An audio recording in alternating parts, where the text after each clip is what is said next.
So the task force was formed back in 2016.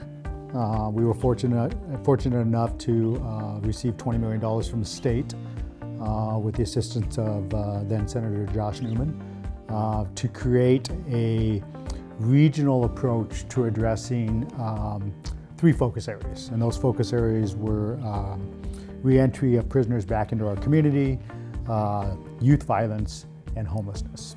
Then we spoke with all the chiefs, because the chiefs are members of the task force's advisory board, and figured out how we're going to make this work. And what we found is the majority of us were doing things kind of individually and on our own. And we thought that we could really do a better job doing it together. And we could do a better job doing it together by partnering with community-based organizations. Because a lot of us weren't even familiar with what community-based organizations offer as far as resources and services and all that kind of stuff. Also, what we really wanted to do is we realized that we were all dealing with the same individuals. And so it was important to us to have real-time information available to our outreach workers and to our police officers that were working as homeless liaison officers. So we needed some kind of technology tool. And so what we did was we found a small startup company called Outreach Grid, and the founder is Tiffany Peng. And so we started working with her to develop an application that we could put on our phones so that our outreach workers and our HLOs could be able to enter the data, by name data, of who these individuals were they were having contact with, and the resources that were offered to them and provided to them, and to be able to track where they were going.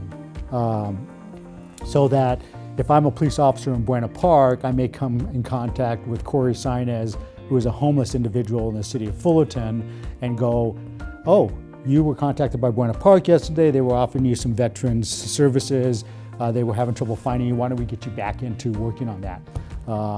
So that we can all be working on the same resources for these individuals. And today we have over 5,000 names in our database that people throughout North Orange County that do outreach have access to see where people are as far as in resource categories.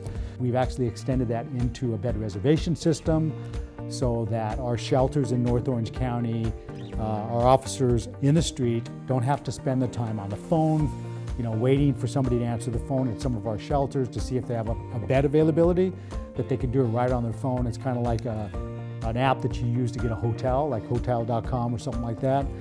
You put in the person's name, some characteristics about them, what their needs may be, and you check the shelters to see if there's an available bed. If there's an available bed, they give you a time period to be able to bring that person down, and you drop that person off at the shelter. It's just so efficient for our officers, and they spend less time, with phone calls and stuff like that. They can do it all on their phone.